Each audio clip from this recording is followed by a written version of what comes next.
Hello everyone, আশা করি তোমরা ভালো আছো। আমিও খুব ভালো আছি। তো পাপিয়া ব্লগসে তোমাদের স্বাগত জানিয়ে আজকে ব্লগটা শুরু করছি। তোমরা বলেছিলাম তোমাদেরকে ভাইয়ের বিয়ে। তো এই যে ভাইয়ের মেয়ে দেখতে গেছিলাম আমরা, সেই ভিডিওটা আজকে ছাড়ছি। তার জন্য সরি যে এত দেরি করে ভিডিওটা ছাড়লাম বলে। তো ভিডিওটা ছাড়লাম তার নিশ্চয়ই কারণ আছে। কারণটা হলো দুষ্টু ফোনটাকে ভেঙে ফেলেছিল। তার জন্য ফোনটা 3 দিন ছিল দোকানে। তারপরে দোকান থেকে ফোনটা বাড়িতে আসলো। তারপর আসার পরে যে রিসেন্ট ভিডিওগুলো ছাড়লাম কয়েকটা, তো এই ভিডিওটা ওই জন্য চাপা পড়ে গেছে।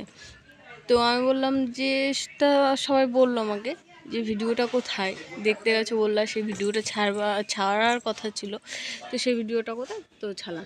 এই যে হলো আমার ভাই বউ, যার সাথে বিয়ে। তো এই আমি গেছিলাম হলো, আমাকে এই দিদিটা, এই যে লাল শাড়ি পরা দিদিটা নিয়ে গেছিলো, বললো চলো দেখে আসি ও কী করছে, ও সাজছে সেটা দেখে আসি চলো। তো আমি সেই জন্য গেছিলাম। তো গিয়ে দেখি চুল আঁচড়ানো হচ্ছে, সাজা হচ্ছে। তো সেই জন্য এই যে সাজছে, তো চুলটা বড়, তার চুলটা ছেড়েই দিতে বললাম। আমি বললাম চুল বাঁধতে হবে না, চুলটা ছেড়ে দাও। তো এই যে ভাই এখানটা লজ্জা পাচ্ছে প্রচণ্ড। তারপরে তো পুরো চাপে পড়ে গেছিলো। আর এই যে সবাইকে খেতে দিয়ে দিয়েছিলো। যাওয়ার সাথে সাথে কোল্ড ড্রিঙ্কস, ম্যাঙ্গো, ফ্রুটি সমস্ত কিছুই দিয়ে দিয়েছিল।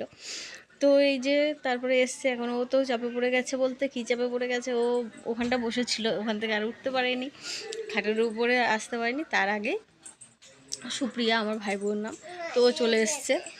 তো ও তারপরে এই যে কমপ্লিট করে ওকে কথা বলতে দিয়েছিলাম দুজনকে। তো এই যে দুজনে চলে গেছে কথা বলতে, আমরা ছিলাম। তা আমরা চলে এসেছিলাম বাইরে, ওরা কথা বলছিল। তো আমরা বাইরে দাঁড়িয়েছিলাম। তারপরে আবার একটু ঘরে গেছিলাম। তো ওরা নিজেদের মধ্যে, ওরা কেন, সবারই দেখে শুনে হোক আর প্রেম করে হোক, যে করেই হোক না কেন, নিজেদের মধ্যে কথা বলাটা খুব ইম্পর্টেন্ট। যদি বলো কেন ইম্পর্টেন্ট, এটা বলতেই পারো।